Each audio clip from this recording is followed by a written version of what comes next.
On the bottom of Lake Champlain, the answer to a 50-year-old mystery likely solved. This wreckage believed to be the remnants of a private jet that vanished in January of 1971. Discovered by underwater investigator Gary Kozak, who says he succeeded where 17 searches had failed.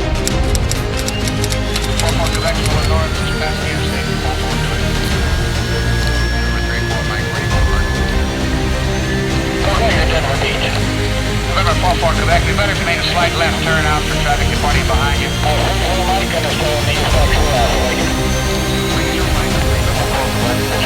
Thank you, sir. Contact Denver radar 19-3. Right, good day. United taxi of position hold 35 behind Denver. At 243, contact Denver departure control.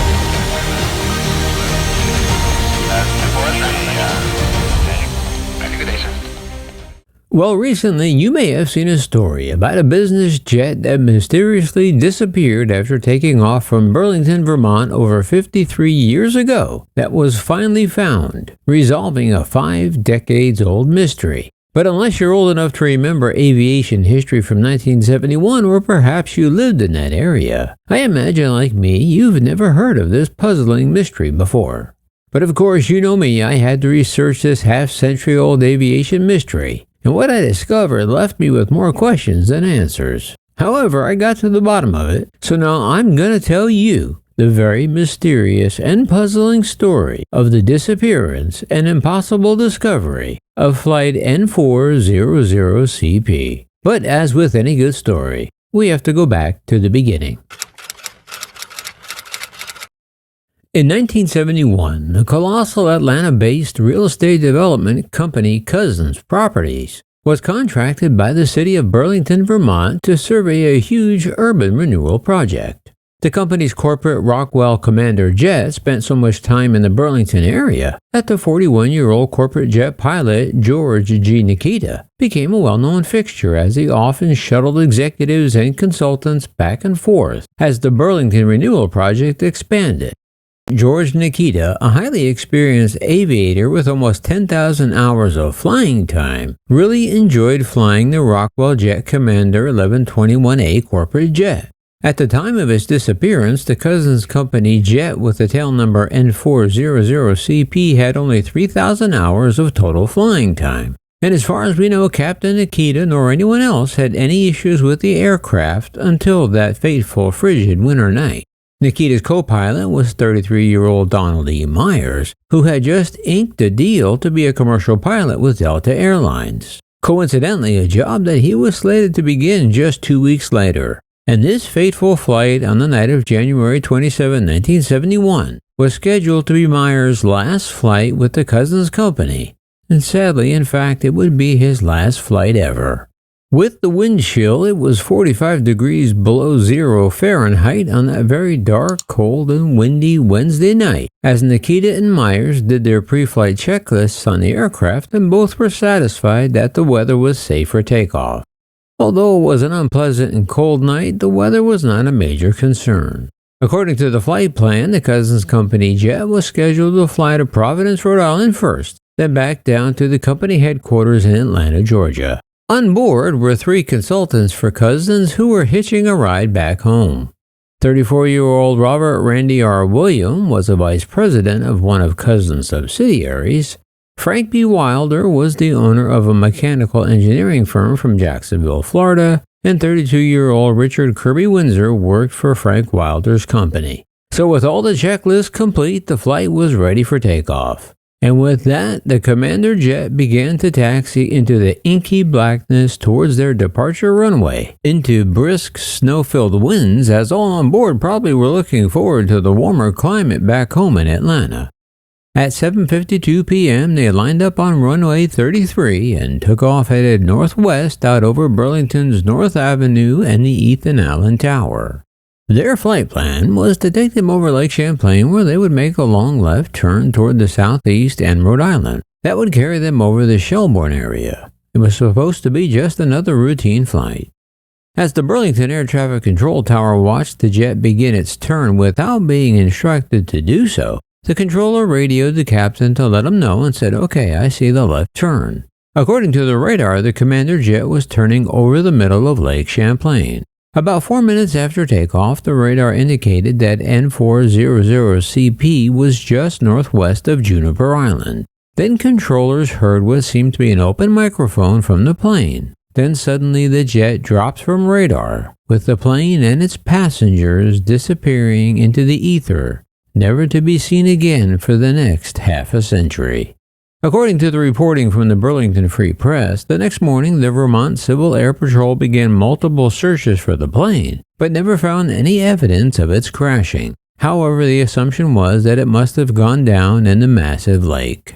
As the cold night gave way to the cold light of day, it was a very cold morning, and that cold weather would pose an obstacle to searchers, as the still unfrozen water of the lake began rapidly freezing over.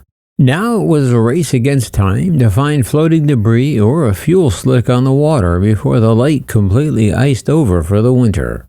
Immediately after the disappearance, various tips were called into authorities, including one report of skid marks on the ice that ended at the water's edge, as well as a possible fuel slick that was spotted on the water on the New York side of Lake Champlain. However, both proved to be unrelated. Investigators studied the ATC radar tapes, but they revealed nothing. The plane had been airborne for such a short time and so low that there was only one reasonably good radar hit. Also, there were some eye and ear witnesses, and most seemed to indicate a bluish flash accompanied by some sort of sound more or less at mid-lake off the Burlington-Shelbourne area. However, slowly as years gave way to decades, there were various witnesses with various stories claiming they knew where the wreckage was. However, none of them panned out. Some search attempts included the U.S. Air Force flying in 2 RF-4 Phantom fighters with special infrared cameras, attempting to film the bottom of the lake, but nothing was found. Additionally, in the early days after the disappearance, 2 submarines were brought in to participate in the early weeks of the search. Unfortunately, the lake ice and extreme weather hampered attempts, and neither sub made it into the icy waters of Lake Champlain. But other than the flight plan and the one solid radar hit, the clues have been extremely few. Then as the ice began to melt the following April, the best evidence to date that the jet had indeed crashed in the Mammoth Lake surfaced when an oxygen tank, an armrest, a wheel showing major damage, and a hatch door were found offshore from Shelbourne Point. Additionally, pieces of fuel-soaked insulation and foam from seat cushions were found along the shoreline of the point.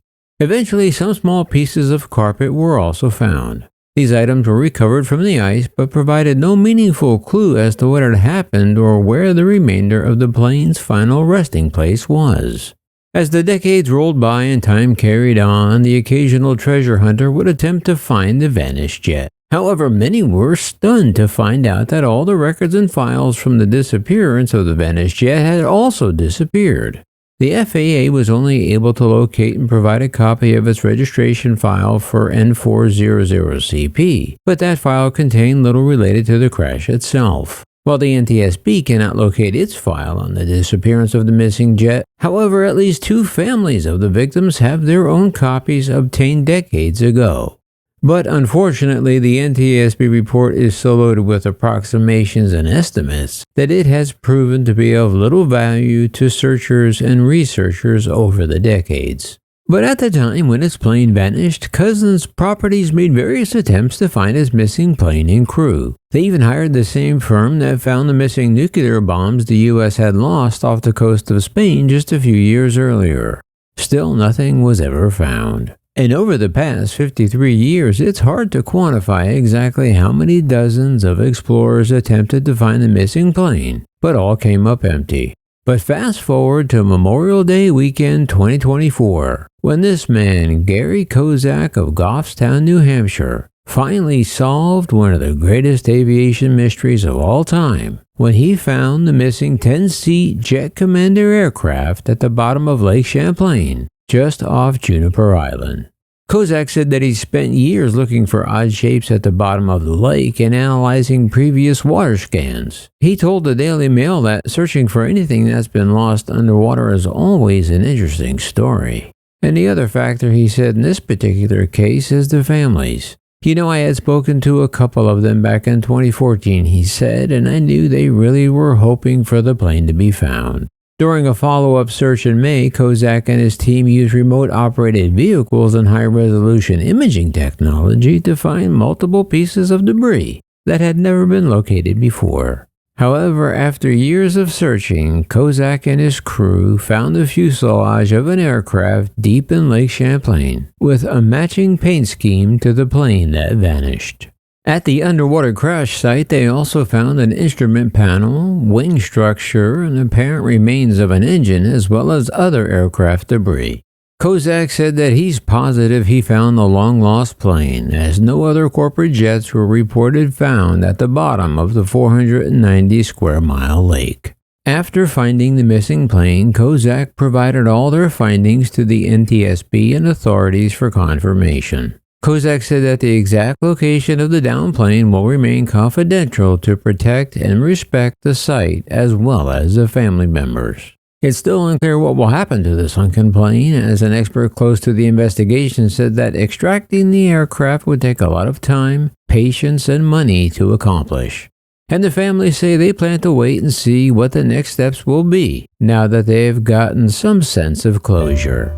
So that's the story of a 53-year-old aviation mystery most of us probably never heard of. But now we all know the rest of the story. But now it's your turn. Were any of you around when this happened? Do you have any stories about this amazing mystery? If so, please be sure to let me know down below. And with that, that will wrap up this episode of Maximus Aviation Mysteries.